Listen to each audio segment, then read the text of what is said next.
Hi, sweeties. How are you doing? Welcome to Naya Sim. Thank you so much for the support. Hope you all are doing great. I am going to say that I really appreciate how you all have been handling business and at the same time standing on business. I love the fact that you all are able to see them from afar and read them from afar and look for a way to, cover yourselves up and all that. I also love the way you all are able to alert one another. When you see bait, you tell people, man, do not fall for this. You all are doing amazingly great. And I am going to say, let us continue to starve the vampires because they thought that they would just come and grab and run away. No, I love how you Black people are already buckling up. That is really very commendable. And they think Black people are silly, but you know what? If there is anybody that know you people's politics better than any other person, is Black people because they have read it back and forth and they know how you people operate. They are able to see from afar. Now, I am going to say this. Why is it that each time Black people talk about Black prosperous streets, communities that were taken down back then? And I am asking, why is it that all the properties and the things that were taken away from Black people, how come it has not been returned to them? How come that you all are still holding all those things? Why is it that reparation is something that you all are still not ready to pay, but you all are ready to send money out every day to other countries? You all are ready to send for ammunition and the rest of it. But the people that you all offended, that built the country where you live in, you all do not think that it is the proper thing to do by fixing reparations. Stay glued. Let's get into this. Y'all, we are starving the vampires. They continue to think that we are stupid, and so they underestimate us. But see, we know what their game plan is, and we have been reacting accordingly. And I love that. As a community, that entire vibe has spread throughout. And collectively, we are not giving them what they are craving. And it is really fucking them up. Think about it. 400 years of chattel slavery, where they legally could treat us worse than property, subjecting us to all kinds of sadistic and unspeakable treatment. That instilled in their ancestors a hunger for that. And that has been passed down because after chattel slavery supposedly ended, then, of course, we had the domestic terror that they unleashed on us, the lynchings, the racialized violence, the destruction of our communities, like Black Wall Street, like Rosewood. And y'all think that that has just vanished? No, it was passed down to their children. And they still exhibit that hunger to this day. That's why Hollywood, when it comes to subjects about Black life, they really prefer to make Black trauma films and Black slave narratives. Because that's not for us, that's for them to sit and watch and get off on. But see, ever since the election, we have peeped their game. We're on to them. And we've always been so much wiser and far more intelligent that they gave us credit for, which just shows their stupidity and weakness. And so every other group that's been out protesting, because there have been protests, pro-Palestine, immigration, white women. But see, we haven't been out there in mass. That's what they wanted, so that law enforcement can unleash violence. Have you all noticed that with all these protests, the media coverage hasn't nearly been as extensive? The police response has been really mild. A few arrests, but that's about it. And see, us not being out in the street really has thrown them for a loop. And so they said, okay, what we'll do is we will put out this headline that we're going to end the lease early on the Obama library that was moving this year anyway. And we're going to put the Freedom Rise Museum up for sale. We're going to pardon Derek Chauvin. Agent Orange pardoned the January 6th insurrectionist earlier in the year. They probably will say that they're going to cancel Juneteenth. All of this information was released about Dr. King's personal life. And we have just been ignoring all that bullshit.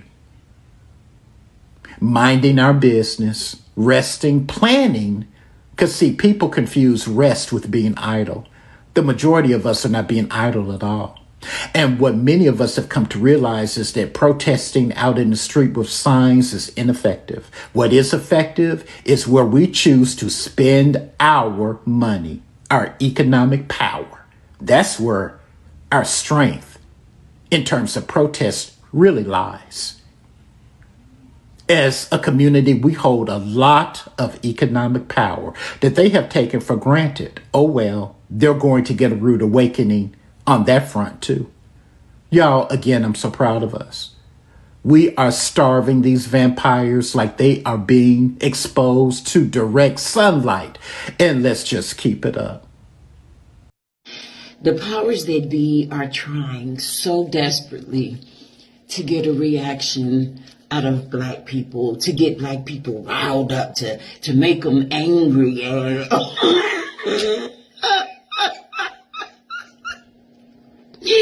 I'm sorry, but it is truly, truly laughable because it's not working. It's like first they, want to get Derek Chauvin pardoned. We don't give a fuck. And then they make this big dramatic scene about tearing up the Black Lives Matter mural. And all I'm thinking to myself when I'm watching that is, that's a lot of fucking money. They could have just painted over this shit. What they don't understand is when we say we're done, we're done. Like, none of that shit is moving us. We cannot be moved at this point. So what y'all should be mad about is they wasting y'all fucking tax dollars to jackhammer that shit up when they could have just repainted it. We gonna be all right. Always have been, always will be. Hey, good morning, my people. Listen. Couple of things. I don't like really pointing fingers and talking shit to a lot of people, but about politics. That's what I mean to say. But if you voted for Trump, you're stupid. That's that message. That's that. We got that out the way, okay? To my Negroes that voted for Trump. Boy, I tell you, when I tell you, y'all, you lay in the bed you made. How about that? To you Hispanic motherfuckers. You lay in the bed you made. Period. To the Democrats, the ones who voted Democrat. Leave that shit alone. The point of this message is this. Why don't we switch? Why don't we switch sides?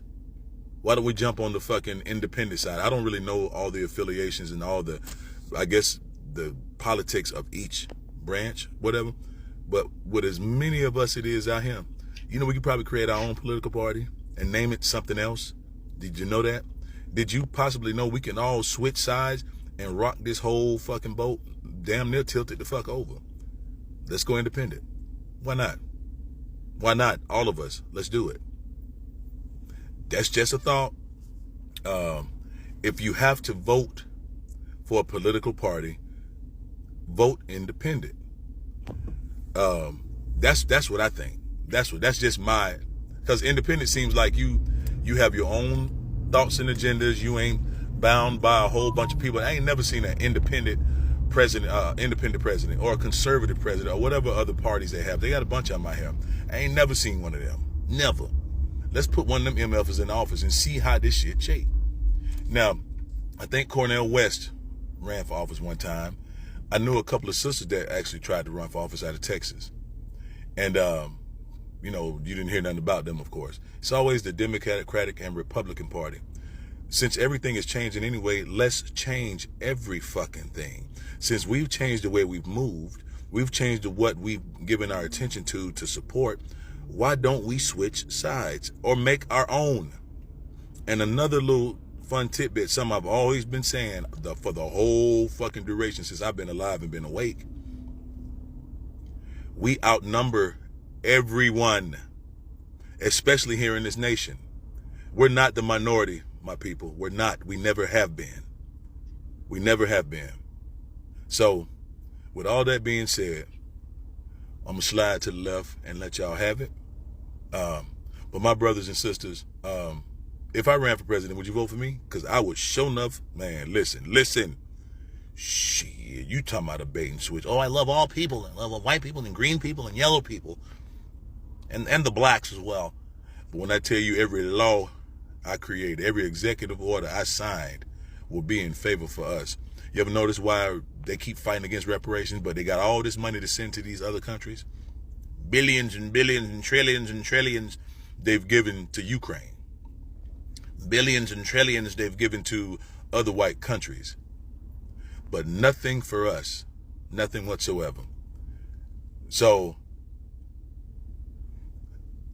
the definition of insanity, what everybody else says, is doing the same thing, expecting different results. That's dumb. That ain't insanity. That's fucking dumb. If you see shit ain't worked, just like this protesting and marching shit ain't never worked, and we're trying something different. We're boycotting everybody and everything. We're supporting all black-owned businesses. And black-owned businesses, I would caution you to get your customer service up right.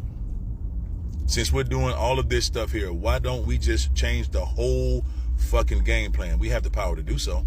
You notice we were drawing our money from everybody, how it's changing the whole thing. It's changing everything because we've decided not to spend with these motherfuckers. Now let's stop supporting these different Republicans and Democrats. And I'm just hell-bent on thinking that some of y'all just like to be humiliated and like to be in the proximity of white folk. It's fucking ridiculous. It's fucking ridiculous. One more message. TikTok. Whoever, Chung Young, whatever your name is, whoever you are that owns this, you're a coward, dude. I swear to God. You're a coward. You're a billionaire. You're a billionaire, bruh. With an app that has surpassed everyone else's in this TikTok app. And you still cater to motherfuckers that hate you. You still cater. But I understand it's about greed and money and whatever. But the ones that are actually making you popular, which is our people, and that's exactly who's doing it. You censor us. Your algorithm, your shit censors us. It does all, bans us, shadow bans, all this other kind of shit. And we're the ones making you money.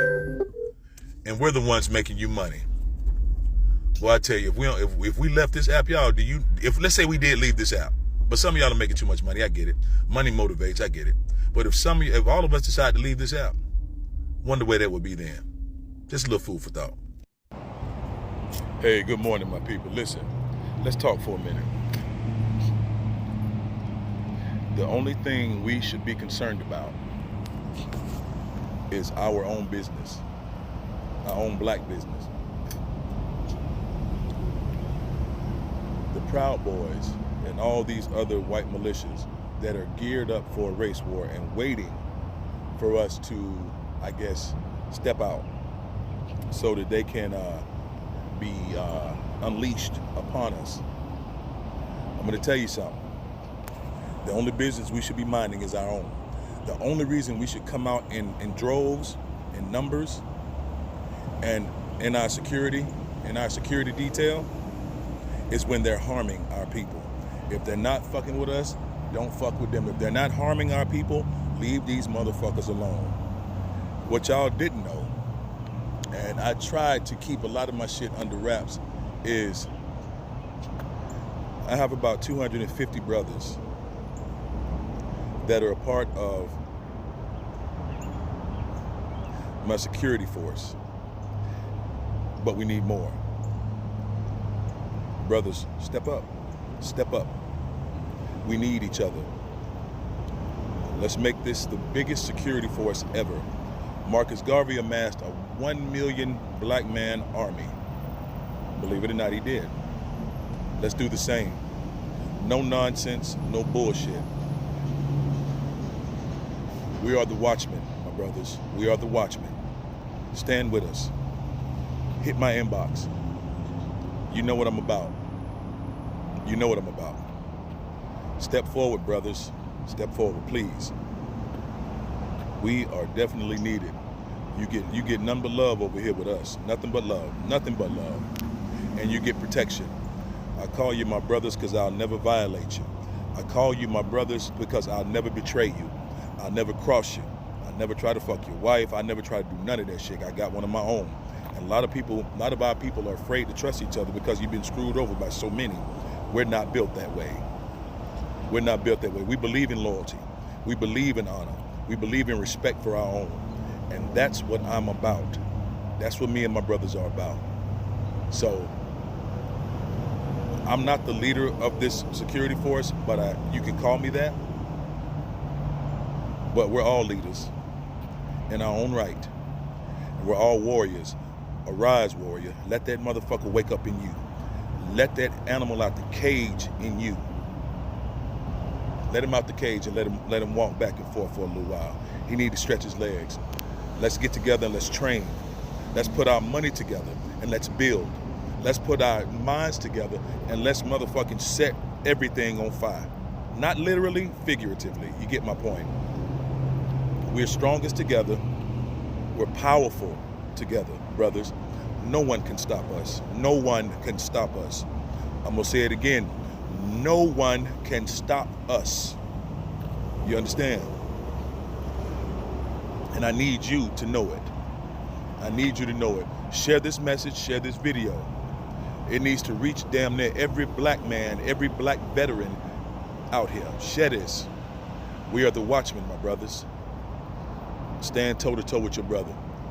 You got me, and I got your back, 100%. But if you're doing harm to our people, you're on your own, period.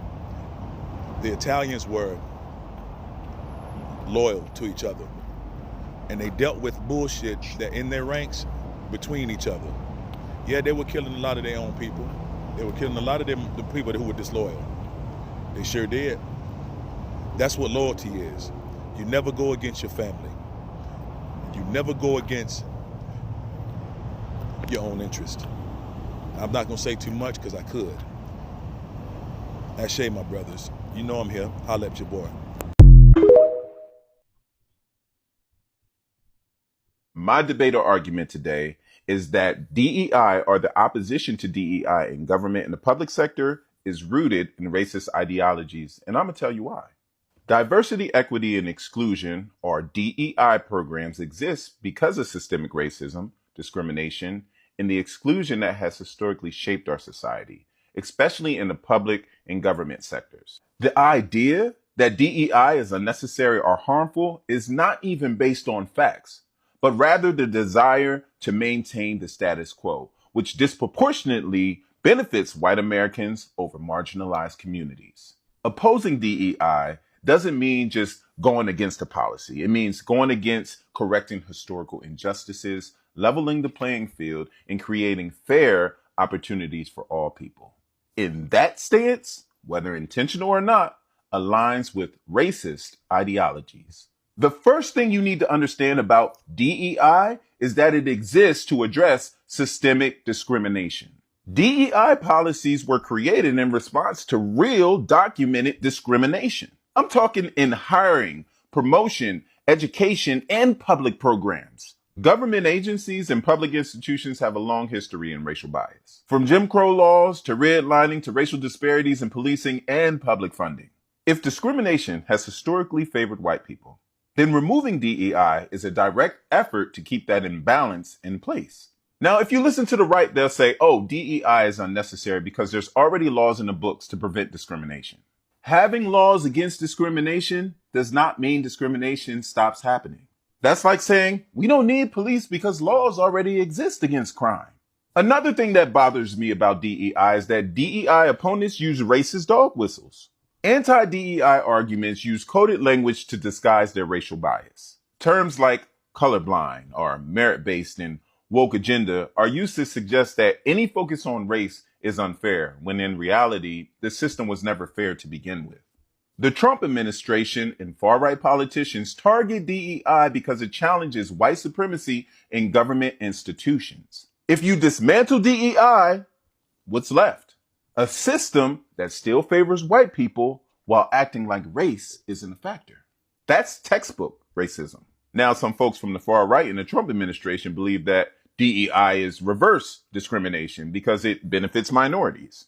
If DEI was reverse racism, that would mean that white people were historically oppressed, denied access to education, and locked out of government positions for centuries.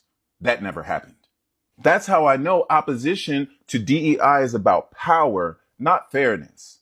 Historically, when marginalized groups fight for equal access, whether it's in civil rights, voting rights, or DEI programs, there's always backlash from those who benefit from inequality. When people oppose DEI, they're not fighting for fairness. They are fighting to keep a system that benefits white people as a default. If DEI opponents truly believed in fairness, they would advocate for more outreach, more investment in marginalized communities, and more representation. Instead, they advocate to remove these efforts entirely. Now, you can say all you want that DEI lowers standards, but if you go with that thought, you're basically saying that only white men are qualified for positions, and that diversity means hiring less competent people. And that assumption is racist at its core. And this is exactly why I feel like DEI opponents are defending a racist system.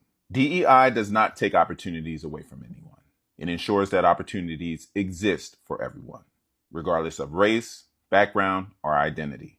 If someone believes that DEI should be removed, they are advocating for a system that continues to favor white people while ignoring racial disparities. And if you support a system that keeps racial inequality in place, what does that say about your ideology? It's racist, whether you admit it or not.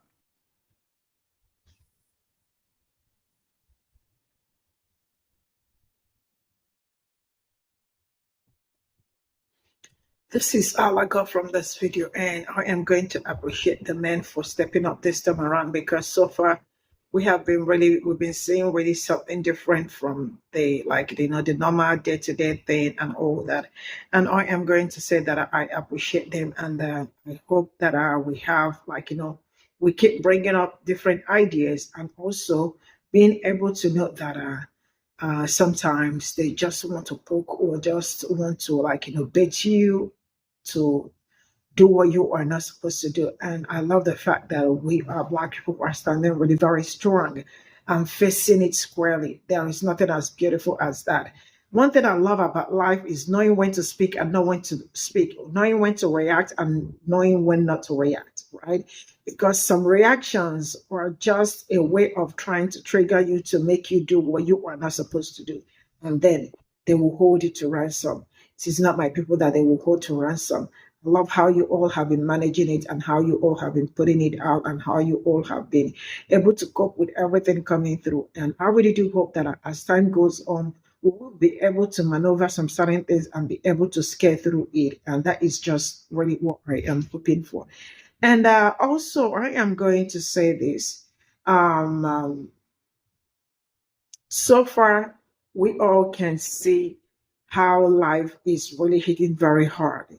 And I am still of the opinion that we continue to assist and help one another in a way that we can, right? Let's look out for one another, because you all already know that you are all that you have got. They have taken so much from you. If you look back from the history, and that's why each time I talk about reparations and how there is need to get for them to pay reparations, and then you think about the Black booming, the Black prosperous businesses, streets, community that were all robbed off and that were all taken down at some point, and some Black communities underwater and all that. And there's some concentration camp, when I think see all those things that has happened to my people, and I feel like, Black people are being owed so much.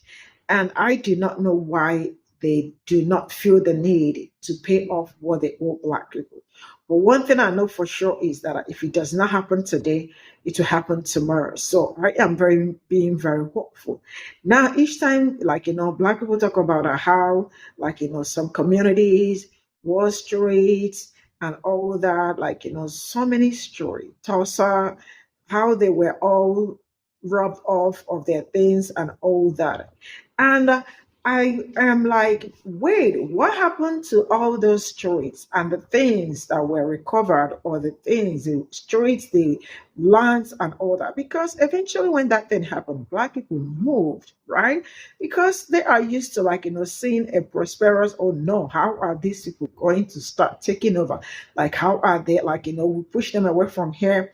They also started from another place, became kind of successful. How do they do it? I know Black people have only resilient, strong-willed, and well-motivated people, eager to work and eager to put some things aside and continue pushing. That is what I know Black people are.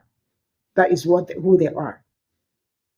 So all those things, where are they? Why are they why are they not being given back to the Black community? Just like the way um, Kendrick Lamar talked about the 40 acres and the mules and all that.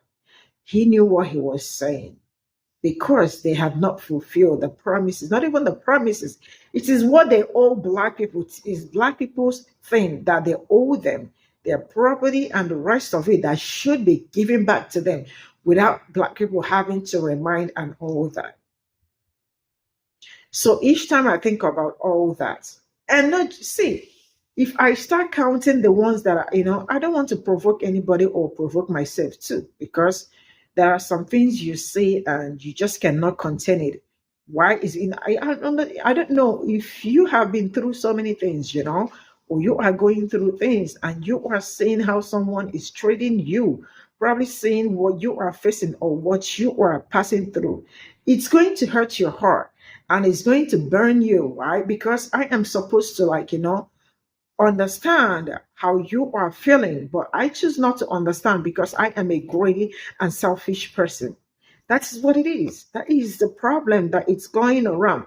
They see you, they know what you are going through, but there is no empathy, there's no sympathy, nothing. We just don't want to do it. We don't even want them to. Why is it that they are not teaching proper Black history? They do not want you to know the right. And, they are kind of surprised that when you come to TikTok and some other platforms, Black people have used that platforms to educate people on the things that has happened to them and the ones that are still happening. Majority of the people that I knew that are not even Black said that they did not learn anything in school. How come it is after they left school that they are learning Black history, or they are learning American history from Black people? My darlings, they have to hide that aspect.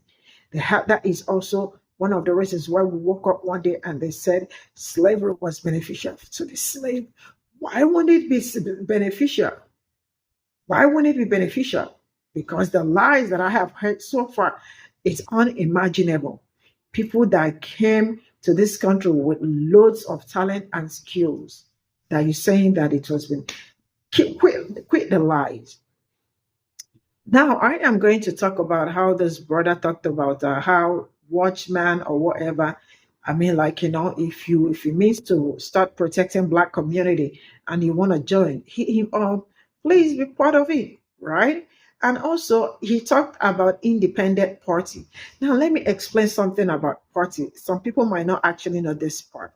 It's okay to start a party, maybe for Black people and other people that feel like it is time for us to go independent. And also, I wanted to know that there are also still other independent party in America. Now, the major party in America as it stands is the Democrat and the Republican Party, right? And to be sincere, I won't lie to you. Before there will be another party standing among these two parties, it's achievable, but it's gonna take time. If not, both Republican and the Democrat might end up teaming up to fight the next independent party that starts bringing their head.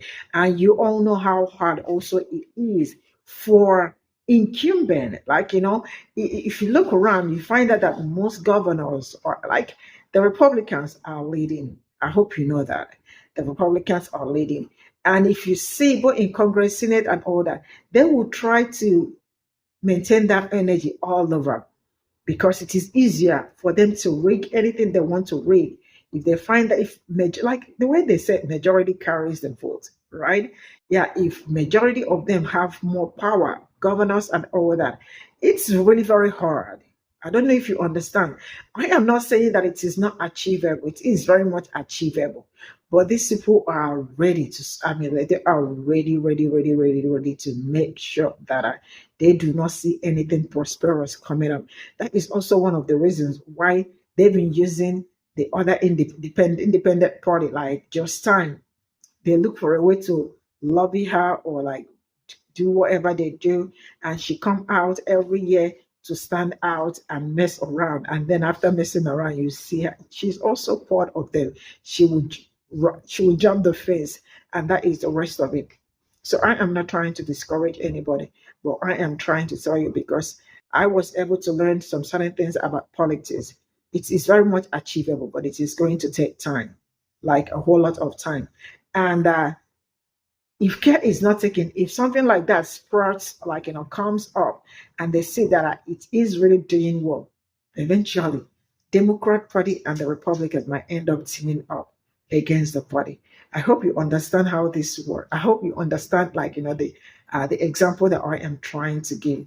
But yeah, this is where I am going to draw the curtain. Thank you so much, and I'll see you all in my next video. Bye for now.